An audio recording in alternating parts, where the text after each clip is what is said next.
By the time Helena Petrov's skirt hem tore free in her fists, the seam giving way with a small, desperate sound, rainwater was already climbing her boots in the servants' passage, and Lady Petrov's voice was slicing down the back stairs like a knife too often sharpened. "Plain girls," Lady Petrov called, "ought at least to be useful." The words were not new, only the weather was. Water came down from every gutter of the old house, as if the sky had decided to collect debts all at once. It seeped under doors and pooled in flagstone dips, turning the lower corridor into a narrow canal that smelled of damp wool and extinguished fire. Helena pressed herself against the wall to let two maids pass with lifted skirts and white, shocked faces. Neither looked at her. In this house, looking was a kind of allegiance. At 22, Helena lived where she had once been presented as a daughter, and now was kept as an obligation no one wished to acknowledge in daylight. Her late father had leased and furnished the house on Belgrave Square with careful taste and expensive patience, importing walnut cabinets and French mirrors, he said, would outlast tempers. He had not outlasted fever. Lady Petrov had inherited the rooms and most of the silver, and Helena had inherited her own place at the edge of carpets. She was called Miss Petrov when callers were present, and Helena when there was work to be done. Her dark hair was always pinned too severely, because loose beauty was judged as vanity in women without protection. Her eyes were large and dark, and often lowered, because meeting a gaze invited criticism she had no power to answer. Her face was thin and pale and regularly dismissed as forgettable by women who took pains to call it so, though Helena had noticed with private irony that people only insist a face is plain when they fear someone else might look twice. "Miss Helena, ma'am says the florist is to be charged to household, not to her personal account," a footman said now, sloshing up with a tray held high above the waterline. "Then write household embellishments and move the amount from petty entertainments to quarter accounts," Helena said. "Not luncheon supplies. The totals will not close." The footman blinked. "Yes, miss." She did not smile. She did not tell him she had already corrected this week's books twice, once in the afternoon and again by candlelight after everyone slept. She went upstairs with wet hems clinging to her calves, and returned to the little morning room that had become her office, because no one else wanted a chamber that faced the mews. On the table lay 3 ledgers, 2 unpaid bills, and a folded paper with Mr. Sibley's seal impressed into scarlet wax like a bloodshot eye. She left that one unopened. At night she copied accounts in a precise, even hand her father had taught her when she was 14 and impatient. "Figures are promises," he had said, guiding her fingers as she blotted a line. "Write them cleanly, and a liar must work harder." He had treated penmanship as a kind of moral architecture. If the columns stood straight, the truth had a place to stand too. Helena still heard him sometimes when she sharpened a nib. Lady Petrov did not hear anything except what she could spend. Over 2 seasons of cards and temporary borrowings, Helena's dowry had thinned from respectable to rumour, then from rumour to almost nothing. No formal announcement had ever been made. Ladies did not confess insolvency. They simply rearranged daughters. Lately, Lady Petrov had begun speaking of Mr. Sibley with forced casualness at breakfast. "A practical man," she had said 3 mornings ago, buttering toast she didn't eat. "Steady, connected in the city, he understands obligations." Mr. Sibley was 50 if he was a day, with careful whiskers and hands that never rested. He lent money at terms gentle on paper and murderous in practice. He had begun sending oranges, then sheet music Helena had not asked for, then an emerald brooch too heavy for her dress and too intimate for refusal. She returned each gift unopened, which only made Lady Petrov angrier. "Do not pretend delicacy where there is no choice," Lady Petrov had hissed yesterday, her jewelled fingers gripping Helena's wrist hard enough to leave marks. "You are an unpaid dependent in my household. Be grateful someone will take you." Helena had said nothing then. Silence was not surrender. It was rationing. She had learned year by year to spend words like coin and save them for moments when they might purchase freedom instead of merely satisfying pride. Now the rain drummed harder against the panes. Across the room, Lady Petrov's maid entered carrying shawls and complaints. "Her ladyship says you are to attend Lady Halwick this afternoon," she said. "The fête is reduced to the arcade and covered terrace, but all the world will still be there, flood or no flood. Wear the blue muslin. The blue stains in rain. Her ladyship says you are not likely to be looked at closely enough for it to matter." When the maid left, Helena sat very still for a long moment, hands folded over the unopened note with Sibley's seal. Then she rose, placed the note under a paperweight, and went to dress. By 4 o'clock, Lady Halwick's gardens had become a watercolour washed too many times, lawns blurred into rivulets, flower beds drowned to dark mounds, ribbons drooping from sodden poles. The invited guests crowded under arcades and temporary awnings, while servants darted between them with tea that cooled before it reached a saucer. Rain sheeted off the roof tiles in silver ropes. Conversation rose and fell in bright patches, determinedly cheerful, as if weather could be shamed by manners. Helena stood half a pace behind Lady Petrov near a stone colonnade, answering when spoken to and otherwise invisible. Lady Petrov was in excellent spirits. A scandalous weather day made people reckless, and reckless people were easier to steer. "There is Lord Rexford," someone murmured nearby, and the circle subtly shifted. General Lord Nathaniel Ashcombe, newly returned from the Peninsula, and now Earl of Rexford after his brother's death, had the kind of presence that made even idle men stand straighter by reflex. Tall, broad-shouldered, severe in black, he looked less like a guest than a command issued to the room. His face was not handsome in the soft way poets preferred. It was cut hard with a healed scar near his left temple and eyes that seemed to register exits before people. He was rich, feared, and according to every drawing-room in London made of iron where other men were made of blood. He spoke to Lady Halwick, nodded once to a colonel, and did not smile. Helena watched because everyone watched. Then she looked away. At the far end of the arcade, where servants had gathered near the stable entrance, a groom's little son squirmed from his sister's hand and darted toward the open courtyard, chasing a paper boat that had escaped down a rain channel. Someone called his name. He laughed and ran straight into the sloping stone. The torrent hit him sideways.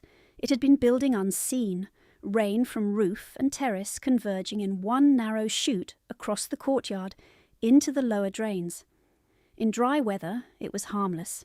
In this storm it became a fast brown current that caught the child at the ankles and dragged him off his feet.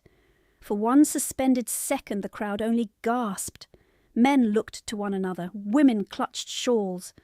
A footman shouted for rope.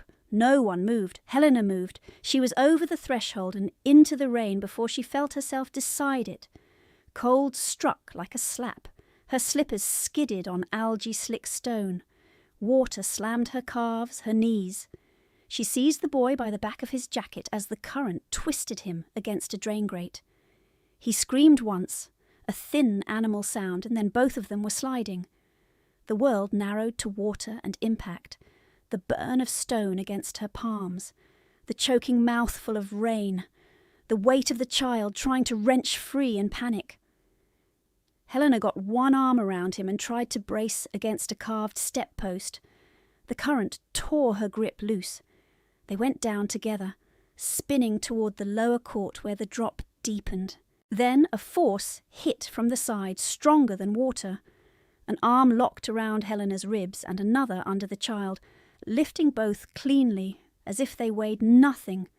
Boots found purchase where she had not. Through rain-blurred lashes, Helena saw black coat, soaked white cravat, jaw set hard. Rexford, waist deep and advancing against the flood with deliberate punishing steps. She had one stunned moment of awareness, her cheek against the rough wool of his coat, his breath steady despite the strain, the child clinging to her neck and sobbing into her shoulder, before he reached the staircase and climbed. Footman rushed forward then, suddenly brave once danger was managed. Rexford set the child first into a groom's arms. Then he set Helena on the second step, not gently but carefully, as one would place something breakable and inconvenient. He did not look at her face. Water streamed from his hair and sleeves. "Take Miss Petroff inside," he said to the nearest footman in a voice that could have ordered artillery. "She acted rashly and requires dry clothing." That was all. No thanks, no softness, no lingering hand. He turned before she could speak, if she had intended to, and strode back into the rain to inspect the blocked drains with two estate men, as if this were merely an engineering interruption in a tedious afternoon. Behind Helena, under the colonnade, whispers crackled to life like kindling finding flame. By the time she was wrapped in borrowed blankets in Lady Halwick's blue withdrawing room, one version held that Lord Rexford had carried her in his arms before all society, and therefore must marry her. Another held that she had thrown herself into flood water for spectacle, and attached herself, dripping, to the most eligible title in England. By dinner-time both versions had gained witnesses. By supper they were indistinguishable from fact. Lady Petroff arrived home exhilarated. "My dear," she said, sweeping into Helena's room without waiting to be admitted, "you have done by accident what prettier girls fail to do on purpose." Helena, hair loose and damp down her back, looked up from the fire. "A child was drowning." "And now you are compromised," Lady Petroff replied briskly. "Do not be tedious with morality. Society has seen him carry you. There are only two outcomes left, an offer or compensation." "Compensation?" "Money," Lady Petroff said as if to a slow pupil. "A substantial settlement to prevent gossip becoming legal nuisance. Enough to settle outstanding obligations."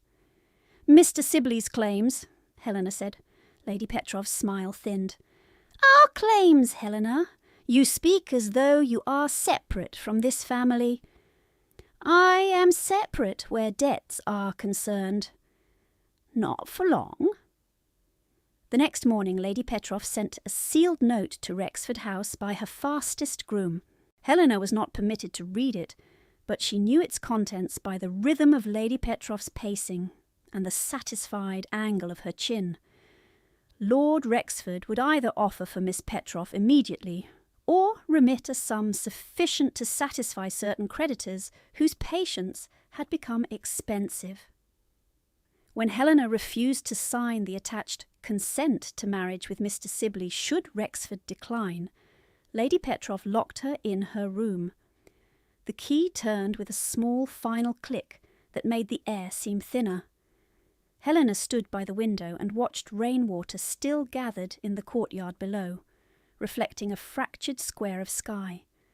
Her room was not large enough to pace without absurdity, so she sat at the escritoire and opened one of her father's old account books purely to keep her hands from shaking.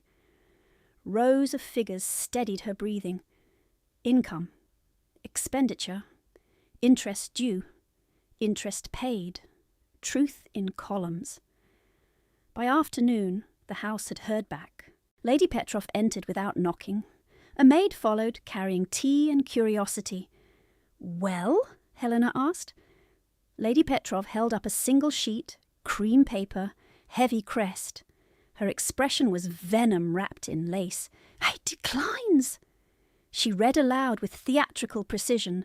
Madam, while I regret any distress caused by yesterday's weather, I will not be blackmailed into matrimony, nor into private settlements predicated upon fabricated compromise. I remain your obedient servant, Rexford. The words were cool, legal, unassailable. They protected his name perfectly. They left hers in ruins. By evening, callers had already begun to phrase their concern as entertainment. Poor Miss Petrov, too eager by half, set down like wet baggage, I heard. One cannot blame his lordship. At dinner, Helena was not invited downstairs. A tray appeared on her table with cold mutton and a heel of bread. In the corridor outside, two maids paused long enough for one to whisper, "Imagine trying for an earl and landing nowhere." The other giggled. Helena ate 3 bites, then pushed the tray away. What stood at risk was no longer merely comfort, which she had long ago ceased to expect. If gossip fixed this shape around her, ambitious, rejected, ridiculous, no decent household would hire her, no solicitor would take her assertion that her dowry had been misused, no magistrate would hear complaint from a woman dismissed in every parlour as a failed fortune hunter. Lady Petrov would produce tears and respectability, then deliver Helena to Mr. Sibley under the banner of prudent repair. Marriage law would do the rest. Her money, her papers, her voice, all transferred. Below, in the drawing-room, Lady Petrov laughed too loudly at something Mr. Sibley said. The sound travelled up through floorboards. Helena went to the mirror and regarded herself in candlelight. Damp, dark hair braided plain, face narrow, eyes shadowed from sleeplessness. Forgettable, they said. Useful, if managed. She thought of the child's small weight in her arms and the cold force of the current pulling both of them towards stone. She thought of Rexford's expressionless command, of being lifted and then put aside like an item on a list. Her jaw tightened. She could not out-shout Lady Petrov. She could not out-charm gossip, but she could read what others skimmed. She could tally where others guessed. She could prove. On the desk lay the household ledgers she had snatched from the lower office before the flood reached the shelves. Pages warped, ink-feathered, but legible. Beside them lay her father's older books, annotated in his careful hand. 2 systems, 2 truths, not yet a weapon perhaps, but maybe the beginning of one. In the hall a key scraped faintly against the lock as if tested by habit, then moved on. Helena sat down, dipped her pen, and began to copy figures into a new notebook, line by line, while the rain started again against the glass. She wrote until the candle guttered and smoked, until the blue-black stain on her middle finger looked like bruising, until columns of numbers began to swim and separate and join again in patterns she could almost name. Somewhere after midnight the laughter below ceased. Doors shut.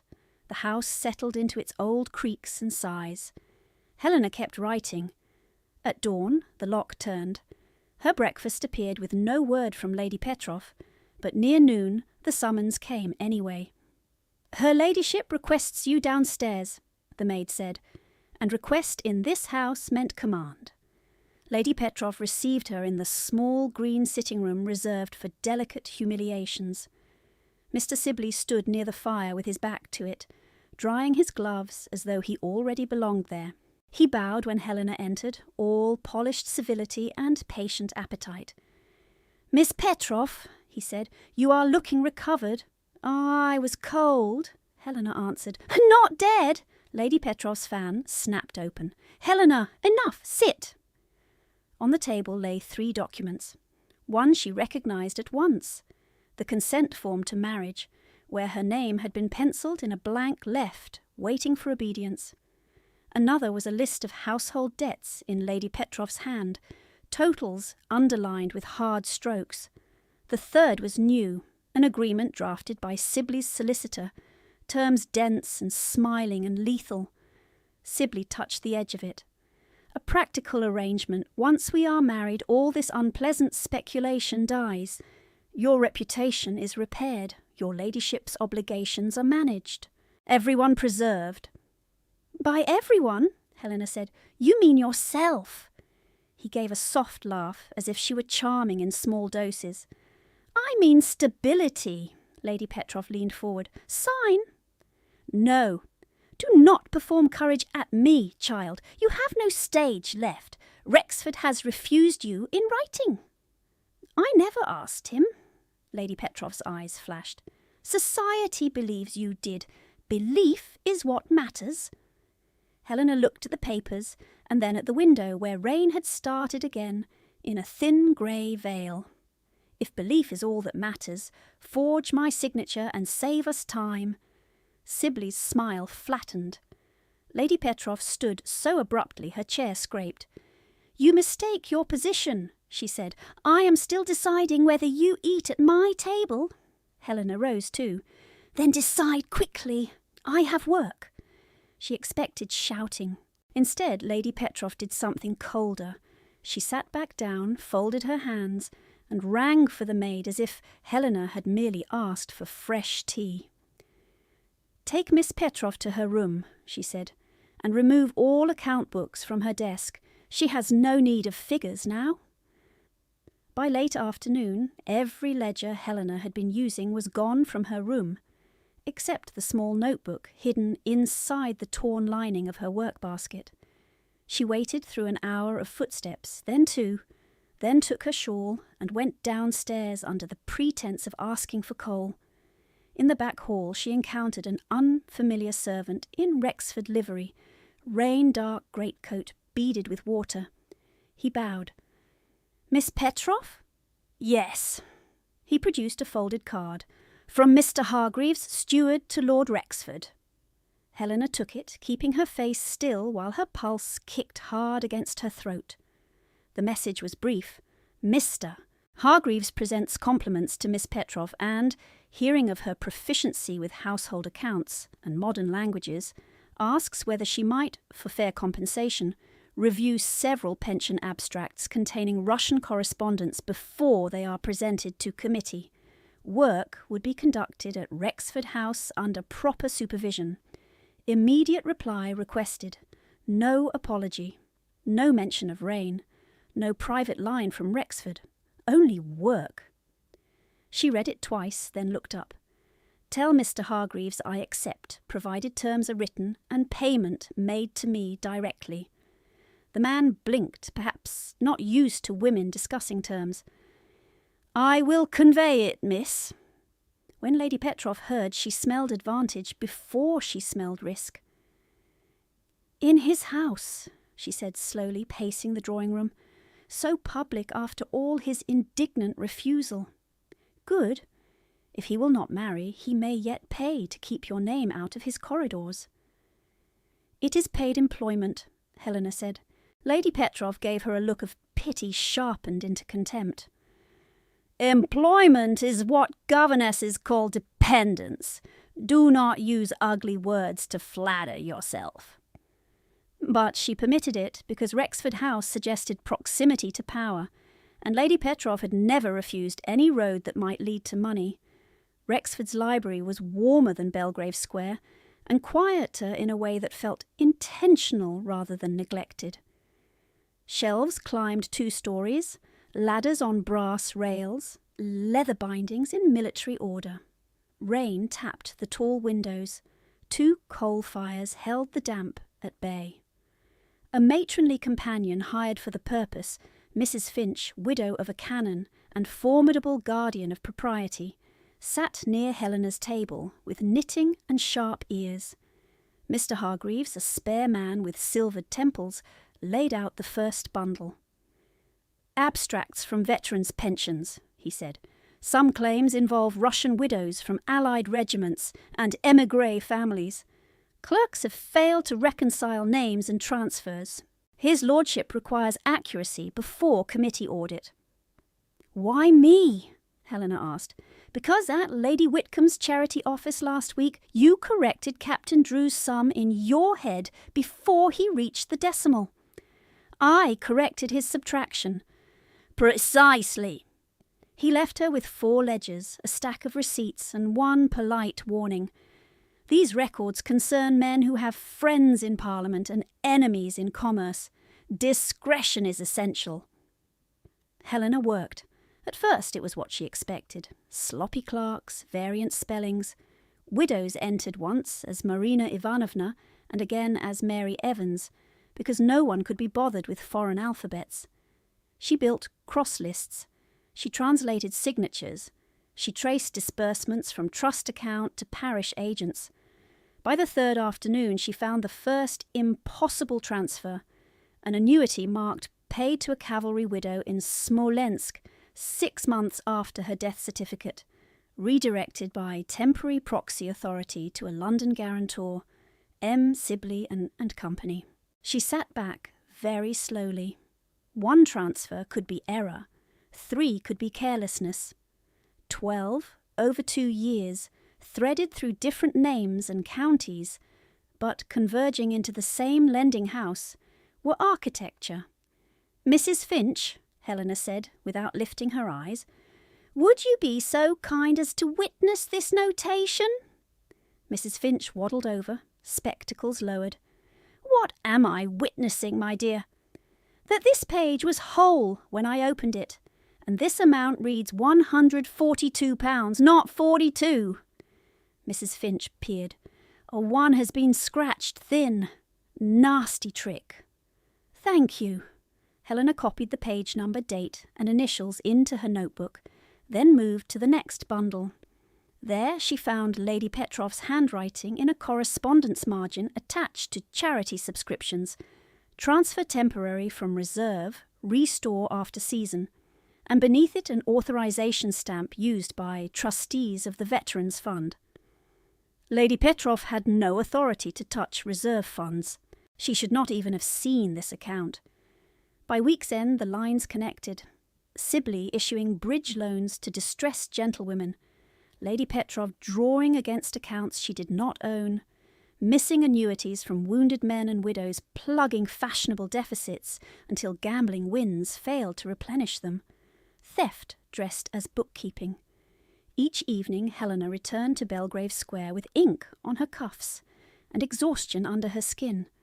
Each evening Lady Petrov asked too casually, "Anything interesting in his lordship's papers?"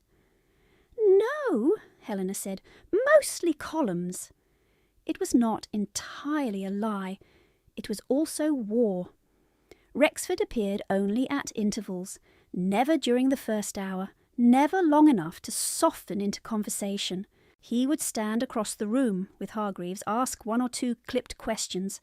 "Progress, Miss Petrov?" "Can these entries be substantiated?" and listen to her answers with a face carved to neutrality.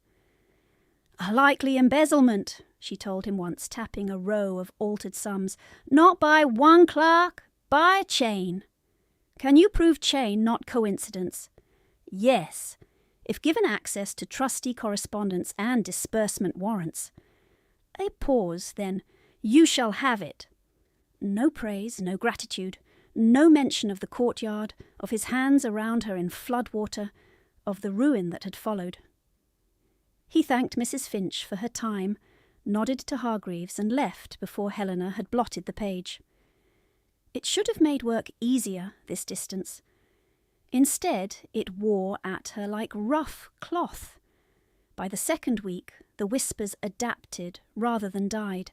Now the story in drawing rooms was that Miss Petrov had contrived to install herself in Rexford House under charitable pretext, likely to continue her campaign by ink where rain had failed. Helena heard versions from modistes, from footmen, from the butcher's boy who paused too long at the area gate. Complications multiplied like mould in damp. One morning at Rexford's, she found the bundle she had marked yesterday replaced by another, her pencil tags removed. "Who moved these?" she asked the under-librarian. "No one touches your table, miss." "Someone did," Mr. Hargreaves investigated, jaw tight. By afternoon he installed a lockbox for active files and instructed 2 housemaids to witness seal breaks. "We are not taking chances," he said.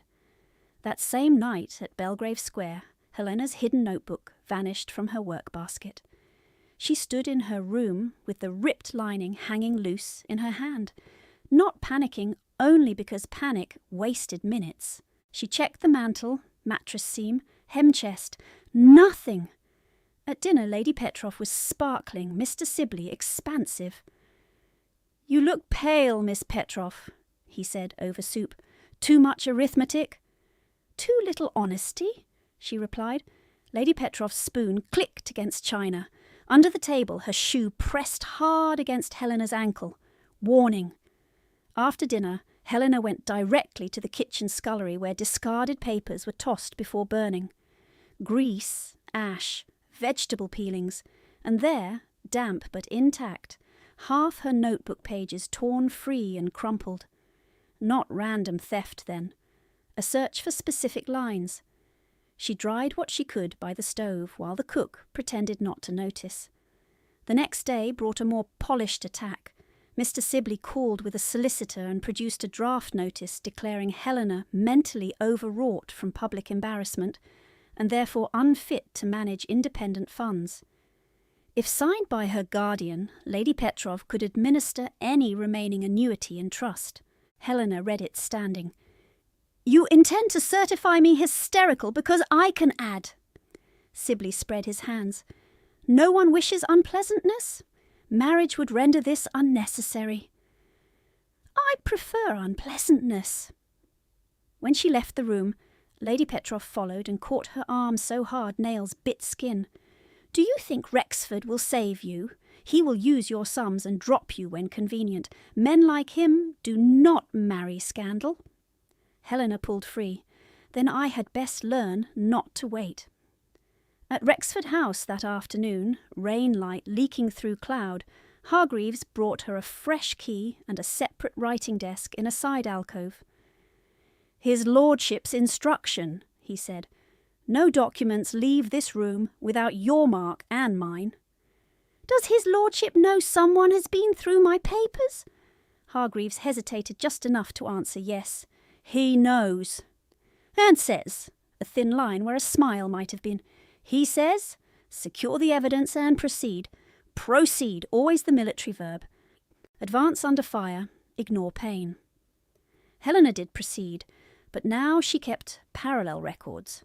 One fair copy in Rexford's lockbox, one ciphered shorthand folded into her stays. She stopped carrying notes home. She memorized totals as she walked. 142 altered to 42. 600 redirected. 1,200 absent from reserve. Numbers became beads on a rosary she could finger in the dark. Then, on a Thursday near dusk, complication turned. Hargreaves delivered a battered dispatch case from estate storage. "Campaign papers," he said. "His lordship thought there might be original beneficiary lists from Brussels. Mind the mould." Inside were maps, casualty returns, letters edged in old mud. Helena sorted carefully, breath catching now and then, at names crossed through in ink. At the bottom, tied with faded tape, lay a bundle of unsnut drafts in Rexford's hand. She should have passed them unopened to Hargreaves. Private correspondence was not her commission. She read the first line anyway because his handwriting had become familiar across memoranda, and she expected another instruction. July 1815. Not to be sent. Her fingertips went cold. The letter was addressed to no one and everyone at once, written in a cramped, slanting script, unlike his usual clipped clarity. "I am told sleep will return if one speaks of it. I have spoken, and sleep has not." Helena sat very still in the alcove while rain whispered at the panes, and Mrs. Finch, mercifully, had gone to warm herself at the far fire. She read. He wrote of Waterloo not as glory but inventory. Mud, smoke, men calling for mothers in 3 languages. He wrote of a lieutenant, Thomas Avery, aged 19, bleeding out against a gun carriage, gripping Rexford's sleeve and trying to force words through red froth. "Promise me they are not forgotten at home. Widows, children, promise." Rexford had written that he promised because dying men should not be refused. That promise became, years later, the pension trust now spread across Helena's table in manipulated ink.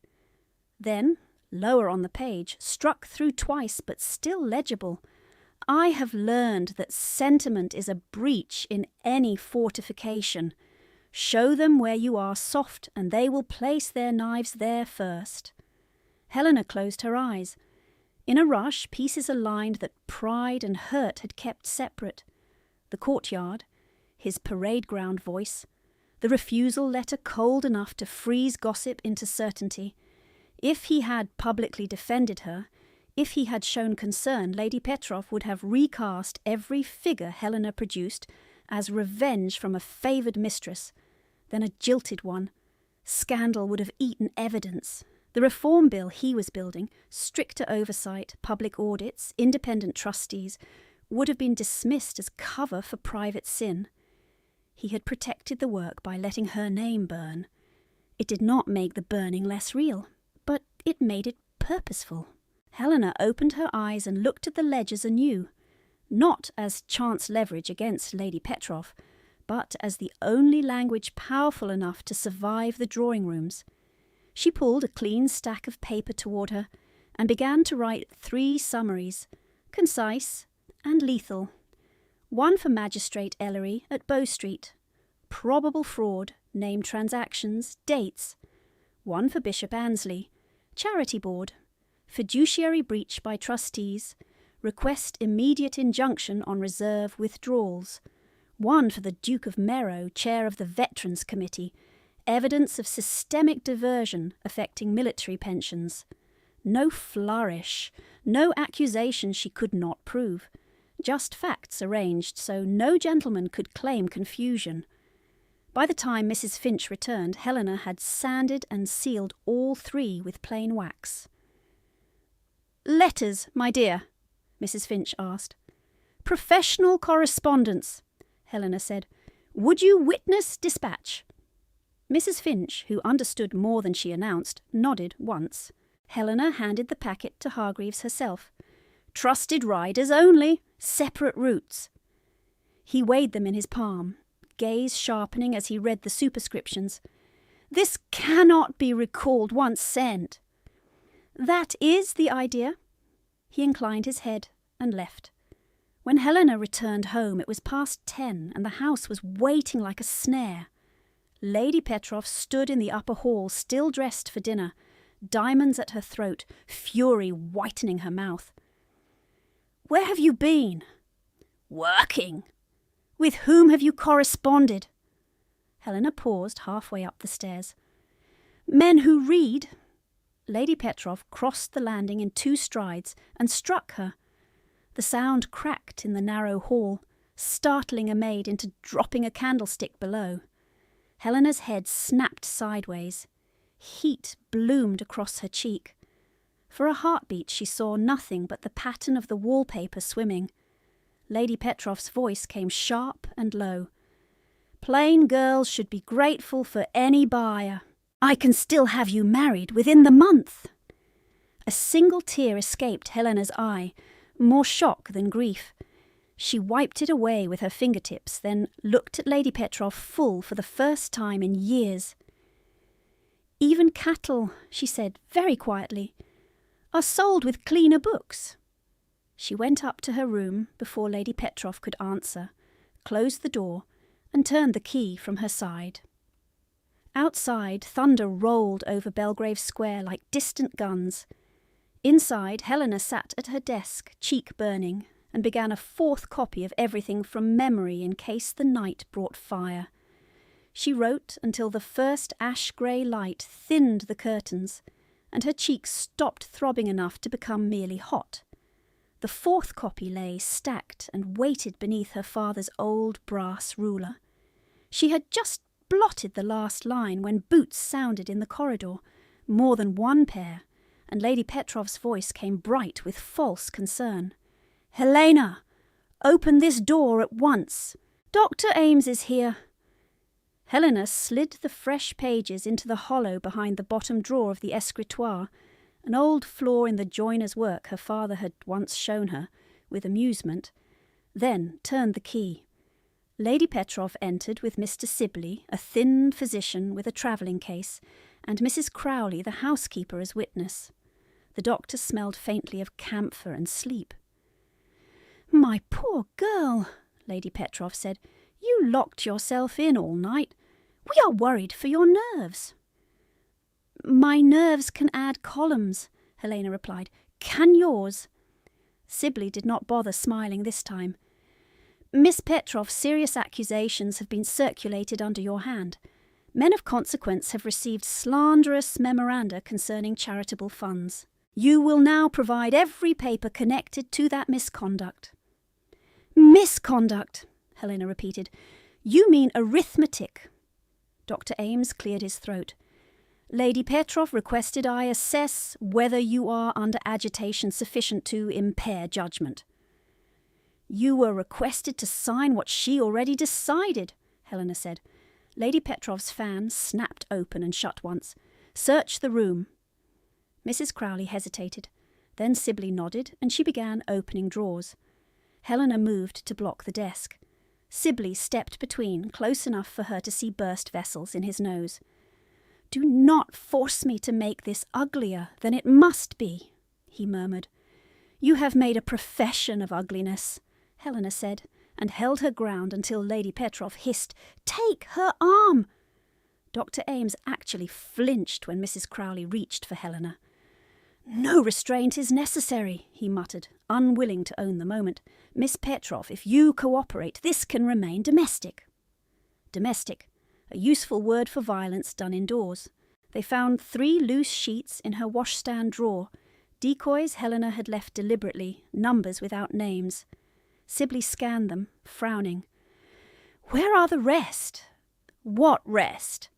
He slapped the pages against his palm, temper cracking. "Do not play at innocence. A rider from Bow Street called at dawn to confirm receipt of an unsigned abstract naming my firm. You sent it." "Good," Helena said. "Then at least one letter arrived." For the first time, Lady Petrov's composure slipped. "You little fool! Do you imagine magistrates act on anonymous scribbling from compromised girls? They came because we petitioned first. We informed them you have been stealing private account books from Rexford House and fabricating charges after your public mortification." The room seemed to tilt, then right itself. "You what?" Sibley tucked the pages into his coat. "We filed complaint before sunrise. There will be an inquiry into theft of documents, defamation, and attempted extortion against a peer." Lady Petrov stepped closer, voice low and viciously calm. "If you persist, you lose everything. Your annuity can be frozen pending sanity review. Your father's legacy tied up for years in Chancery. Your name printed in every scandal sheet as a liar and a thief. And while you rot, the fund remains in proper hands." Proper hands. The same hands that had lifted soldiers' widows' money by the handful. Helena looked from one face to the next, the doctor averting his eyes, the housekeeper pretending not to hear, Sibley watching like a man pricing livestock, and understood exactly what was at stake now. Not merely her freedom from an unwanted marriage, not even only her money. If they branded her unstable and dishonest before the committee sat, every true figure she had sent would become gossip's toy. Men who preferred comfort to courage would seize the excuse and call it prudence. The pensions would keep bleeding quietly. Widows would write unanswered letters in bad paper to offices that never replied. Lady Petrov pointed to the writing desk. "Remove ink, pens, and all correspondence materials. Miss Petrov is not to leave this floor unaccompanied." Helena laughed once, short and without mirth. "You should have done that years ago if you wanted ignorance." No one answered. When they left, Mrs. Crowley turned the key from outside. By noon the house had narrowed to footsteps, doors, and the clink of a tray pushed through to her like prison rations. Helena waited until the maid collecting plates bent close enough to hear. "Annie," she whispered, "if I give you a note for Rexford House, will you carry it?" The girl went white. "They'll dismiss me, miss." "I'll pay you from my own wages." "You've not had wages." Helena held her gaze. "I will," Annie swallowed. "Quick, then." With no pen, Helena scored words in pencil stub on the back of an old invitation. Confined. Charges filed. They moved to discredit before committee. Needs certified copies from lockbox and witness statements from Mrs. Finch. She folded it twice and tucked it beneath the empty plate. Annie vanished. Helena spent the next hours sitting rigid on the window seat, counting every quarter strike from the hall clock below. At 4, rain began again, a thin, persistent fall that turned Belgrave Square to smeared glass. At 5, the door opened. Not Annie. A Bow Street runner in plain coat, hat in hand, behind Dr. Ames and Lady Petroff. "Miss Petroff," the runner said with bureaucratic weariness, "you are requested to provide statement regarding documents alleged removed from Rexford House and libellous communications sent to officers of the Crown." "Requested," Helena said. "Not arrested." "Not yet." Lady Petroff's eyes glittered. "You see how merciful we are being." The statement took place in the morning room downstairs with Sibley present, as interested party. Every answer Helena gave was written by a clerk who paused after each sentence to glance at Sibley as if for punctuation. Did she have access to Rexford records? Yes, by commission. Had she copied them? Yes, by instruction. Did Lord Rexford personally authorise dissemination? She did not know. Had she reason for resentment against Lord Rexford after public rejection? "No." The clerk looked up. "Shall I write no?" "Right. My reason concerns soldiers' pensions and trustee theft, not personal grievance." He wrote something shorter. When she asked to read the completed statement before signing, Lady Petroff sighed theatrically. How suspicious she has become. Helena read anyway. 2 lines had been softened, 1 omitted entirely. She struck through with firm pen and rewrote in the margin, then signed. Sibley watched her hand as if memorising it. When she rose to leave, the runner produced another paper. By petition of household guardian and medical attestation, temporary restraint of independent financial decisions pending further review. Helena stared. "I am 22. Court can still impose temporary protection in cases of alleged instability. Dr. Ames coughed into his sleeve, not meeting her eyes. The runner added, almost apologetically, "Also, by separate request from trustees, your access to Rexford House records is suspended until committee determination." There it was, the true cut. Suspended, shut out of the very documents she needed to prove everything. Lady Petroff touched Helena's shoulder with triumph disguised as comfort. "You are overtired, child. Rest." Rest, while they arranged the evidence without her. That night Annie did not come back. At 10, a footman brought word from the door. A message had arrived from Rexford House, addressed to Lady Petroff. Helena heard voices below. Then the crackle of paper unfolded. She waited until all quieted, then crept to the top of the back stairs in stockinged feet. Lady Petroff and Sibley stood near the hall table. "Emergency committee tomorrow at noon," Lady Petroff read softly, "at Rexford House, to review allegations and preserve confidence in the fund." Sibley gave a low, satisfied hum. "Excellent. We attend present orderly books, express concern for Miss Petroff's distress and request she be spared further embarrassment." "And if Rexford calls her?" He cannot. She is under medical restraint and inquiry. Besides, a rustle as he tapped another paper, we have her signed statement, with certain passages emphasised. She appears uncertain of her own claims. Helena gripped the banister until the carved wood bit her palm. The hearing would happen without her. By tomorrow, polite men could fold this whole affair into minutes and seals. Once entered into committee record as clerical confusion, truth would have to fight Parliament itself. She returned to her room and, for the first time since the flood, sat down on the floor because her legs would not hold. Doubt came then. Not dramatic, just cold. Had she misjudged every move? Sent letters too soon? Trusted process where process served rank? Perhaps Rexford, calculating as ever, would decide she was now too dangerous to stand beside. Perhaps he already had. She pressed her forehead to her knees until the wave passed. Then she rose, lit a stub of candle, and pulled the drawer fully out of the desk. Behind the warped panel, her hidden copy remained. Not enough by itself, maybe, but real. She did not sleep. Across town near midnight, Nathaniel Ashcombe stood alone in his study with Helena's pencil note on the blotter, and his hand braced against the mantel as if the room had pitched beneath him. Confined. Charges filed. They moved to discredit before committee. Rain clicked at the windows, a steadier sound than musket fire, but his body did not always know the difference.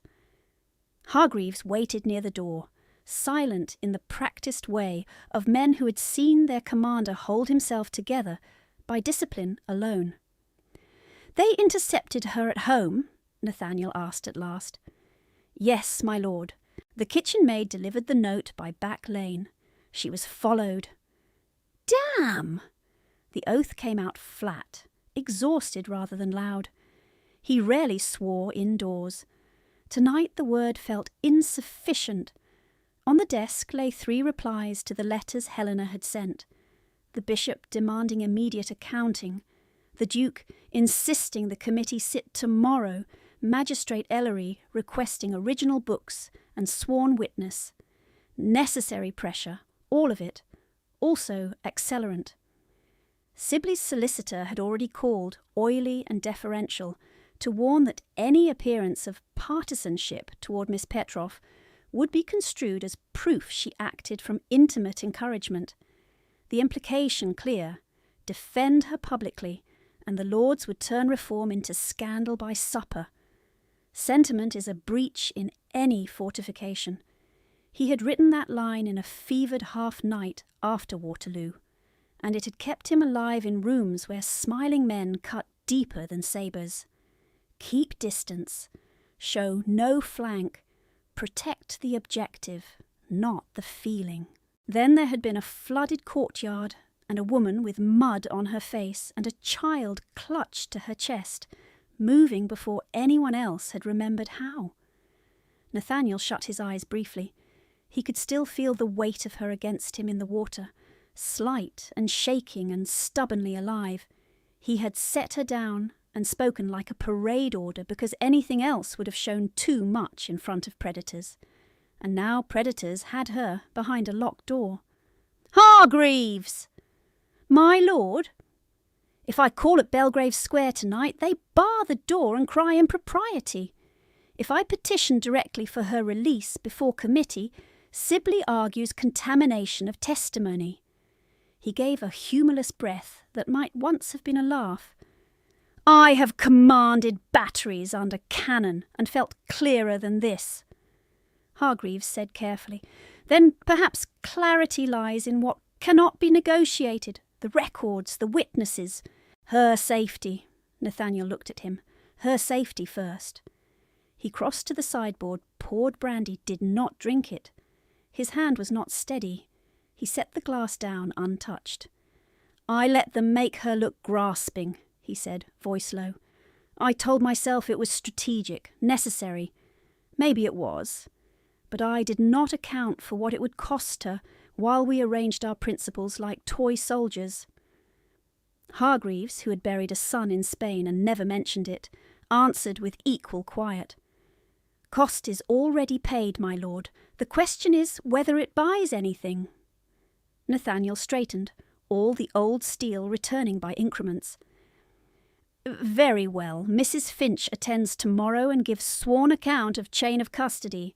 You will prepare certified duplicates of every marked entry by dawn, and secure them with Ellery's clerk before committee sits. If Belgrave attempts removal of Miss Petroff, I want riders watching every route between there and Bow Street. And if she cannot attend," his jaw tightened, "then I proceed until I cannot. And if they bury this with her absent, I burn their comfort to the ground in the Lords." Hargreaves bowed once and departed. Left alone, Nathaniel opened a drawer and took out the unsent Waterloo letter, edges softened by years. He read the line about fortifications, then folded the page slowly. "Damn fortifications," he said to the empty room. At 8 the next morning, Lady Petroff entered Helena's room, carrying a travelling cloak over one arm and victory in every line of her posture. "Dress," she said. "You are going out." "Where?" "Dr. Ames recommends country air. You will spend a fortnight with Mrs. Dalrymple in Richmond until this ugliness passes." Helena did not move.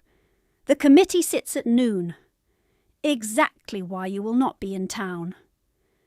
Behind Lady Petroff, 2 hired women waited, broad-shouldered, expressionless, the sort engaged for difficult patients and drunken relatives, not maids, keepers. Helena stood very still, then crossed to the wardrobe and took out last year's cream muslin, mended at the sleeve. Lady Petroff laughed. "You won't need that. Wear wool." "I choose this." "You are in no position." "I choose this," Helena repeated, and for a moment something in her voice made Lady Petroff hesitate. In the carriage yard, rain dappled the stones, not hard yet, but gathering.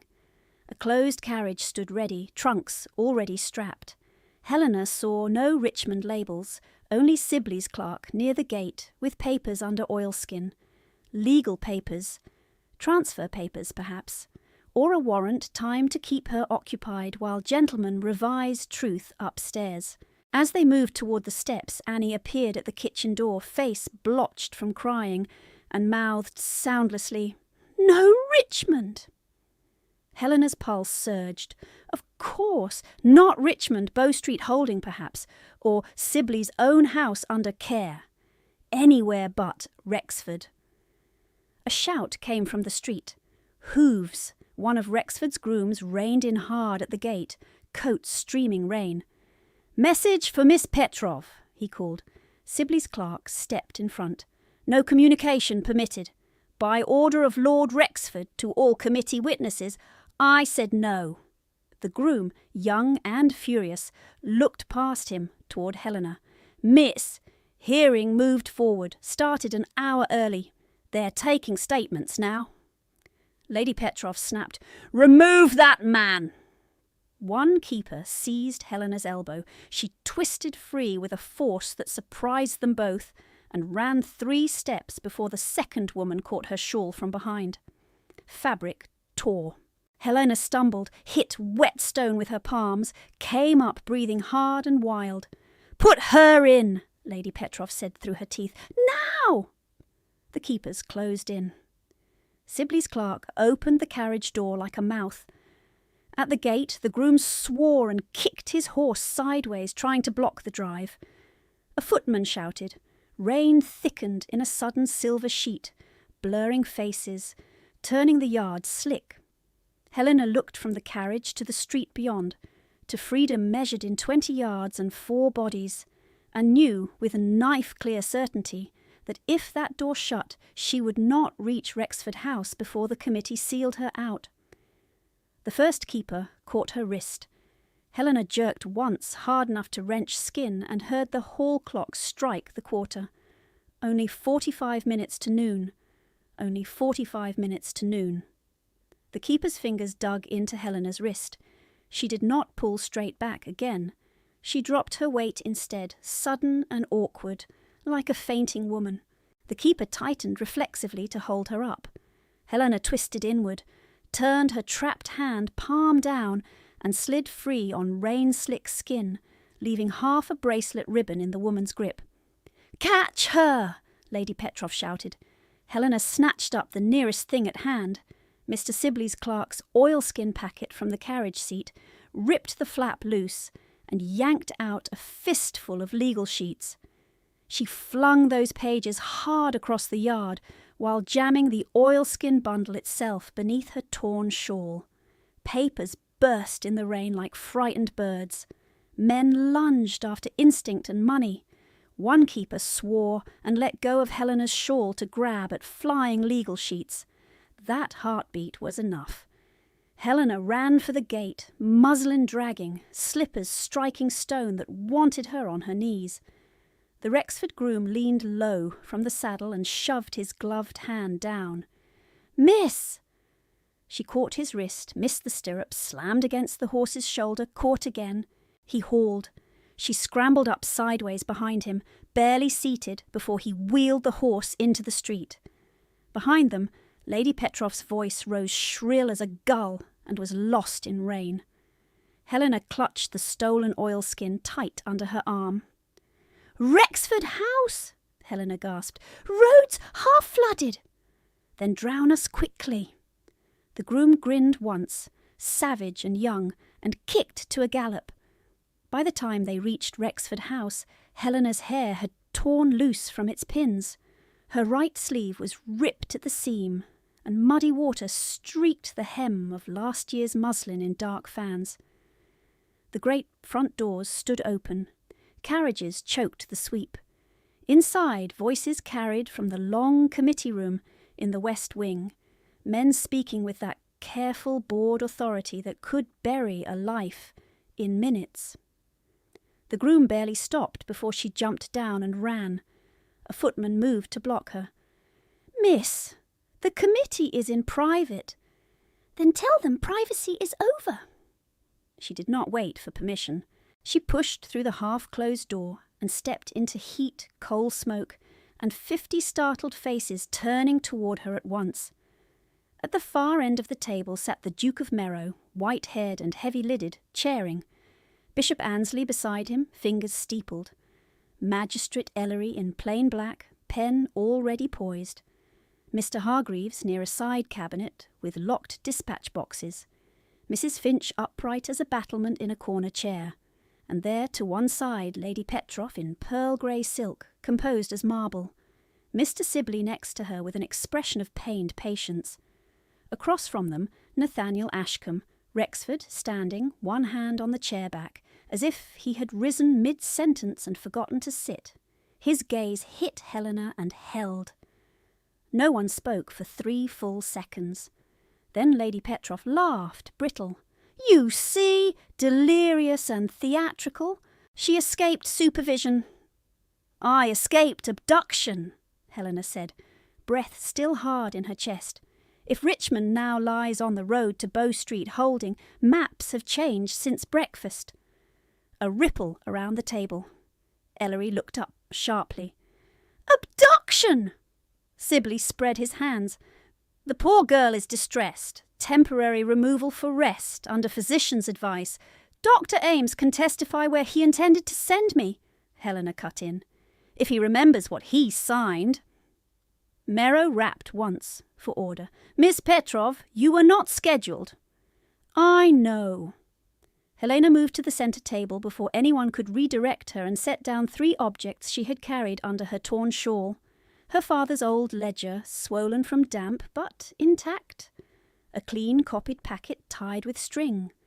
And, last, the oilskin bundle she had stolen from the carriage yard, now dripping onto polished oak.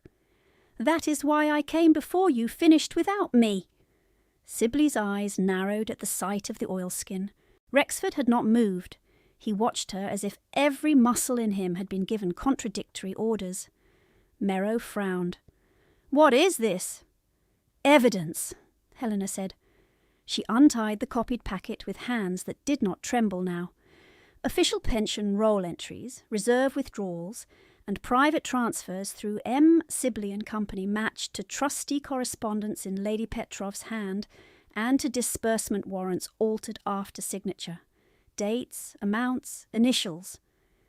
Lady Petrov gave a low sound of contempt. Columns copied by a resentful girl with no understanding of administration. Helena opened her father's ledger and placed it beside the committee's bound roll. Then perhaps administration can explain why these totals balance before transfer and fail by exactly £100 after Mr. Sibley's proxy claim appears. Repeatedly. Here, here, and here, she tapped each line. And why reserved drawers marked temporary were never restored, though subscriptions rose. Sibley leaned forward. Forgery. She had unsupervised access. Incorrect, Mrs. Finch said from the corner, voice crisp as starched linen. I supervised. All heads turned. Mrs. Finch folded her knitting calmly into her lap. Miss Petrov worked under my eye and Mr. Hargreaves' locks. I witnessed seals, broken and replaced.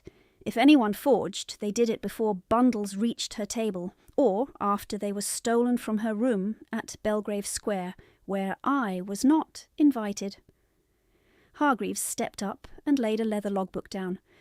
Chain of custody register, signatures, times, seal impressions. Also affidavits from 2 housemaids regarding attempted tampering in the library. Sibley's colour shifted half a shade. This is absurdly procedural, Ellery said mildly. Procedure is what keeps men from the dock by rumour alone.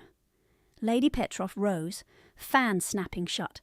I will not sit while servants and widows dictate to me. Miss Petrov has already signed a statement admitting uncertainty in her allegations. Sibley produced the paper, at once triumphant. Here, her signature. Helena held out her hand. May I? Merrow nodded. She took the sheet, scanned, and looked up. This is my signature beneath altered text. She laid it flat. I struck through 2 lines and rewrote them in margin yesterday under Bow Street runner witness. Those corrections are missing. Ellery's pen stopped. Runner's name? Caleb Trent. Ellery turned to his clerk. Send for Trent immediately. Seal that document. Sibley moved faster than a man his age should, snatching for the paper. Helena anticipated it and pulled back. The sheet tore clean across. Silence cracked like ice. Enough! Merrow thundered. It was then Lady Petrov lost elegance. She came around the table, hand outstretched for Helena's packet. Give me those books, you ungrateful little parasite! Rexford stepped between them in one stride. He did not touch Lady Petrov. He simply occupied the space like a wall put up overnight. Stand back. His voice was low, not loud, and far more dangerous for it. Lady Petrov stopped dead, breath sharp through her nose. You protect her now. He did not answer her. Helena, behind him, lifted her chin and addressed Ellery directly. Magistrate, I request formal seizure of all trustees' private books, Mr. Sibley's proxy files and Lady Petrov's correspondence chest before records can be destroyed. Ellery rose. Granted, pending immediate warrants. He looked to Merrow. With your leave. Merrow, pale and furious, nodded once. Do it. Sibley tried one last pivot. My lords, if you proceed on this woman's vindictive theatrics, every gentleman in this room is exposed to slander by any dismissed dependent with a pen. Helena met his eyes. She had saved one sentence for the moment it could not be taken back. Gentlemen may choose, she said, voice clear into the hush, whether to accuse a woman of ambition as usual, or admit they have stolen from men who bled for England. No one spoke. Even the rain at the windows seemed to pause. Merrow lowered himself slowly into his chair, looking suddenly older. Mr. Sibley, he said, sit down. You will not leave this house until the magistrate permits it. The room did not end in one verdict. It turned into battle. Ellery's officers arrived within 20 minutes, boots wet on parquet. And the first thing Sibley did was demand counsel and announce defamation proceedings against Helena, Rexford, and the entire committee. "I will bankrupt every one of you for this slur," he hissed while his clerk attempted to gather scattered notes. Helena stayed where she was and kept producing paper. "Exhibit C," she said to Ellery's recording clerk. "Transfer warrant signed by Trustee Clerk Pritchard for widow annuity. Compare with bank draft to Sibley proxy account, same date, same amount minus fees. Fee column absent in official roll.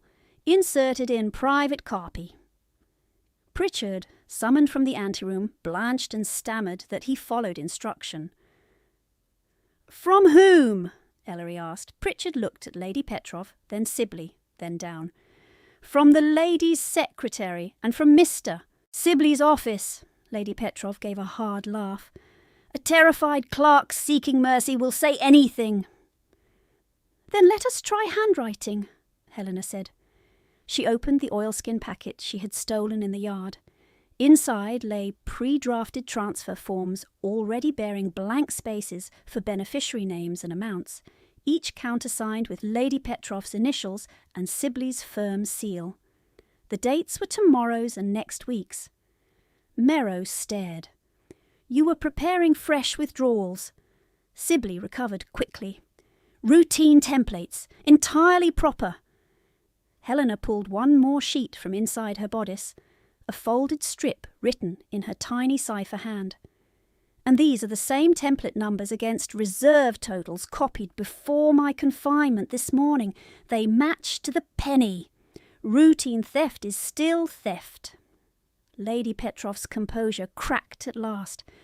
"You little snake," she spat. "After all I fed you, clothed you." "With my father's money," Helena said. Lady Petrov turned toward the committee, desperate now and still proud. "She is illegitimate to my husband's line, a charity under my roof. We owed her nothing." The words fell like a slap in church. Helena went still. She had suspected many things. This she had never heard said aloud. She absorbed it, then set it aside with visible effort. "Whether owed or not," she replied, "you still signed as trustee and took funds not yours." Ellery nodded to an officer. "Record that admission!"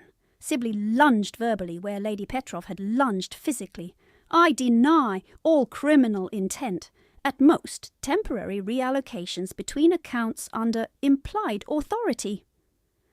"From widows who cannot object because they are dead?" Helena asked. He rounded on her. "You think numbers make you formidable. You are nothing but a spiteful girl with ink stains and delusions of consequence." Helena stepped closer, close enough that only the nearest heard her next words, though the room leaned in anyway. "Perhaps," she said. "Yet here we are, and you are explaining yourself to men with warrants." The struggle shifted again when Bow Street runner Caleb Trent arrived, soaked and indignant at being dragged from another errand. Ellery put the contested statement before him. "Did Miss Petrov alter this in your presence yesterday?" Trent squinted. "Aye, right here in margin." She crossed out 2 lines about uncertainty and wrote certainty contingent upon seizure of original books. "I watched her do it because the lady kept sighing at me." Lady Petrov snapped, "Impertinent creature!" Trent shrugged. "Paid to observe, ma'am." Ellery held up the paper, now torn but legible. "Then this is tampered evidence." He turned to Sibley. "You understand the seriousness?" Sibley's mouth tightened. "I understand selective outrage." "Good," Ellery said. "You may continue understanding it from custody." 2 officers stepped in. Sibley jerked back. "You cannot arrest a principal creditor on untested allegations. On probable fraud, document tampering, and attempted unlawful confinement of a witness. I can and will." The irons clicked. Sibley blanched for the first time. Lady Petrov did not collapse. She drew herself up, shaking with rage, and aimed the last weapon she had. "Nathaniel," she said to Rexford, voice suddenly intimate, conspiratorial, "you know what this is. A woman scorned attaching herself to your cause. If you let her drag my name down, every whisper about the flood becomes truth. She will own your reputation by morning." Rexford looked at her, as one might regard a tactical map that no longer mattered. "My reputation is not on trial. Your accounts are." He stepped aside, and Ellery's officer approached Lady Petroff with formal bow. "My lady, you are not under arrest at present. You are, however, removed pending inquiry from all trusteeship and required to surrender financial papers immediately." She slapped the warrant from his hand. "I will not be handled by underlings." "You may be handled by force," Ellery said, "if you prefer." For one long, vibrating moment she considered further defiance. Then she laughed, high, brittle, magnificent in defeat, and too proud to hide it. "You have all gone mad over soldiers' coppers and a clerk's bastard," she said. "Enjoy your virtue." She turned on her heel and walked out, skirts whispering like a hiss, the door shut behind her. No one moved.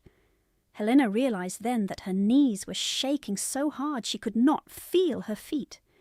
The inquiry went on through afternoon into dusk because truth, once admitted, breeds paperwork at terrifying speed. Helena gave sworn testimony in a smaller chamber with Ellery's clerk scratching every word. She identified 32 questionable transfers, 14 forged proxy claims, and 9 annuities paid after beneficiary death. She signed each deposition line by line until her hand cramped. When she emerged, the main corridor was nearly empty. Lamps had been lit. Rain softened against the panes to a steady whisper. Somewhere downstairs a maid laughed in relief at some unrelated kitchen triumph, and the ordinary sound nearly undid her. Mrs. Finch intercepted her first and took both her ink-stained hands in warm, woolly ones. "Breathe, child." "I am breathing." "You are counting breaths like ledger marks. Breathe like a human." Helena tried and, inconveniently, began to cry, silently, angrily, tears she had postponed for days. Mrs. Finch produced a handkerchief large enough for a sail and pretended to inspect a portrait while Helena recovered. "Thank you," Helena said at last, hoarse. "For what?" "For not letting me become a cautionary tale." Mrs. Finch snorted. "You did that yourself. I merely brought knitting." At the far end of the corridor, Annie appeared in borrowed cloak, wringing rain from her cap. She had run all the way from Belgrave Square once she slipped the house. Helena crossed and embraced her hard enough to make the girl squeak. "I thought they'd sent you away," Helena said. "They tried," Annie replied. "Cook hid me in the coal cellar and said if I was to be dismissed, I might as well earn it first." Helena laughed wetly into her shoulder. Hargreaves joined them with practical news. "Mr. Sibley is lodged tonight at Bow Street. Lady Petroff is at home under notice. Officers are already inventorying her strong room. The committee has voted emergency suspension of all trustee disbursements until audit completion." "And the pensions?" Helena asked immediately. "Interim payments to continue through Crown Disbursing Office. Delays, but no stoppage." She closed her eyes briefly in relief. Only then did she become aware of Rexford standing a little apart near the window, waiting without intruding, coat off, shirt sleeves ink-smudged at the cuff, as if he too had spent the day at a clerk's table. Their gazes met, neither spoke. Neither. Too much had happened in rooms full of witnesses. Words between them would require a different weather. Ellery came up with final papers. "Miss Petroff, by your request and evidence, we are opening formal criminal inquiry tonight. You will likely be called again. Are you prepared?" Helena straightened. "Yes." "Good." His lined face softened by a fraction. "For what it is worth, few are. He moved on. The corridor thinned further. Annie was taken to the kitchens for tea and dry stockings. Mrs. Finch departed with a nod. Hargreaves vanished into logistics. At last only Helena and Rexford remained by the long window, rain making the courtyard stones shine dark below. He spoke first. Quiet. "Are you hurt?" "My wrist will bruise. My pride has seen worse." A shadow of something like a smile crossed his mouth and disappeared. "You should have had escort this morning." "I should have had liberty." "Yes." He looked out at the rain. "You should." Silence settled. Not empty, just unfinished. She wanted to ask why he had stayed away when gossip gutted her. Why he had thought strategy worth that price. She wanted to say she had read his unsent letter and knew more than he intended. She wanted absurdly to lean against him and sleep for a week. Instead she said, "I am very tired, my lord." "Then go home." He stopped himself with visible effort. "No, not there. Hargreaves has arranged rooms for you at Mrs. Finch's sister's house tonight. Safe, respectable, with locks that answer to you." Helena exhaled. "Thank you." He bowed slightly, formal as ever. "You need not thank me for what should have been done sooner." That was as close to apology as he could make in a corridor with portraits listening. She accepted it with a nod and let Annie lead her away. 3 months later, the rain returned on an autumn evening that smelled of wet leaves and coal smoke. Not a storm this time, only steady rain that gathered in familiar channels along Rexford House courtyard stones. Helena stood beneath the arch, cloak unfastened, a packet of correspondence tucked under her arm. The Veterans' Fund Office now occupied 2 former estate rooms off the Mews. She had spent the day answering letters from Yorkshire, Portsmouth, and a widow in Riga whose son had finally received his due. Her desk was her own. Her wages arrived in her own name. The court had restored what remained of her dowry and, more importantly, granted her sole control of the annuity her father left. Trust no longer filtered through Lady Petrov's hand. She heard his steps before she saw him. Nathaniel came down from the main house without hat, rain beading in his dark hair, coat unbuttoned as if he had left dinner unfinished. He stopped an arm's length away. "You are still working," he said. "It is 7 o'clock." "Exactly." She glanced at the packet in her arm. "Men keep getting wounded in wars. You all insist on starting." His mouth twitched. "Fair." For a moment they listened to rain. "I asked to speak with you," he said, and the controlled cadence she had learned in committee rooms was gone. Not in corridors, not as chairman to secretary. "So speak." He drew a breath that looked astonishingly like nerves. "In July, when I came home from war, I had one useful talent, making myself into stone where needed. It kept men alive in the field. It kept legislation alive in Parliament. When the flood happened at Harlowick, and I pulled you out." He looked down at his hands as if remembering their weight. "I knew in that instant that if I showed what I felt, it would be used against you and against the pensions. So I did what I always do. I shut the door," Helena's throat tightened, "and left me outside it." "Yes." He met her eyes unflinching. "I did. I thought I was choosing the larger duty. I did not count the cost to you clearly enough, and that failure is mine." Rain pattered in the pause. She said softly, "I read your Waterloo letter." His face changed, shock first, then resignation. "You were not meant to." "No, but I did. I know why you built fortifications. And fortifications keep enemies out," she said. "They also keep everyone else out." He gave one short, bleak laugh. "You have a gift for brevity where it hurts most." "I learned from experts." He took a step closer. "Then let me be plain. Carrying you through that courtyard meant everything. It frightened me more than battle, because battle I understand. This," he gestured between them, helpless and earnest at once, "this has no map. I want you in my life, Helena. Not hidden, not managed, not at arm's length. I love you.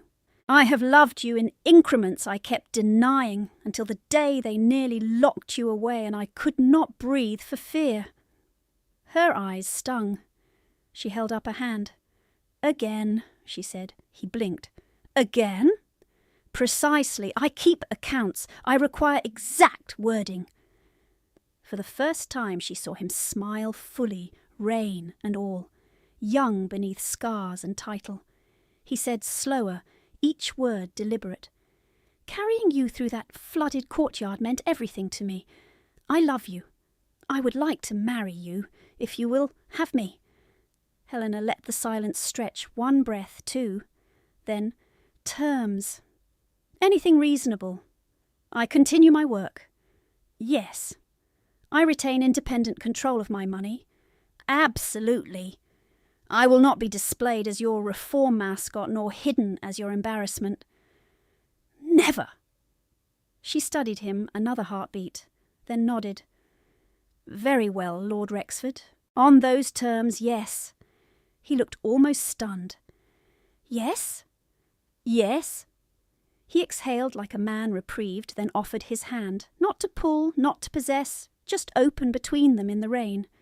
She placed her hand in his. "Walk with me," he said. "In the rain?" "In the rain." They crossed the courtyard side by side, water threading along the same stones where once she had been carried and set down like an inconvenience. Halfway through he glanced at her. "You are shivering." "I am remembering." "Badly?" "Not entirely." At the far steps he paused, turned her gently back toward him, and kissed her.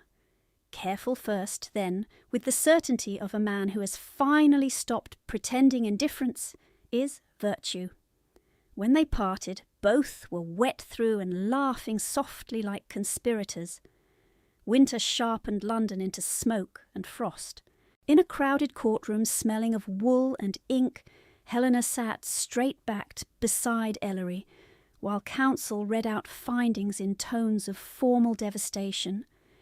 Therefore this court orders restoration of Miss Helena Petrov's remaining dowry principal, with interest, where traceable, and recognises Miss Petrov as sole administrator of the annuity settled by her late father.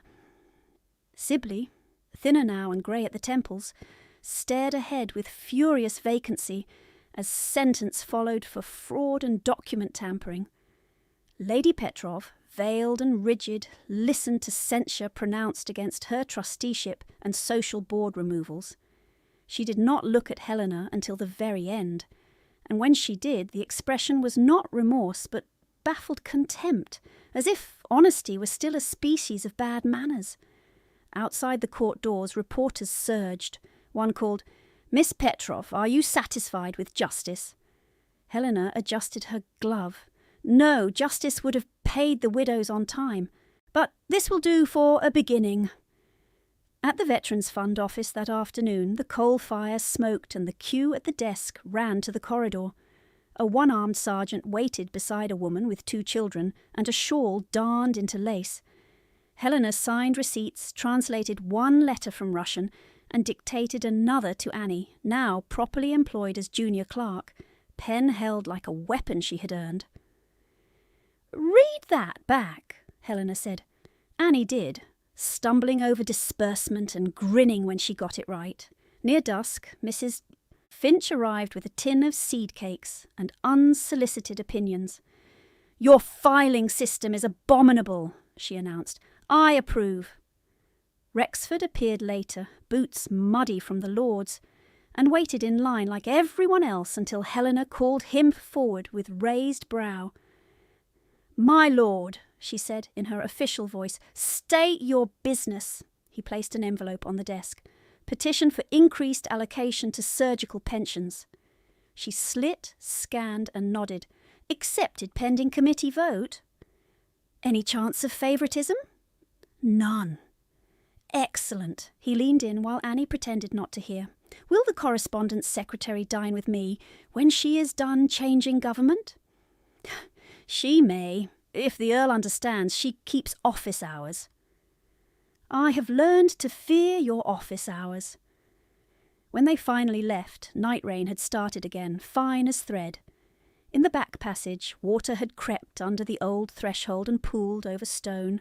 Nothing like the flood, just a shallow mirror catching lamplight. Helena paused, looking at it. Months ago she had stood ankle deep in another passage, called useful and plain and powerless.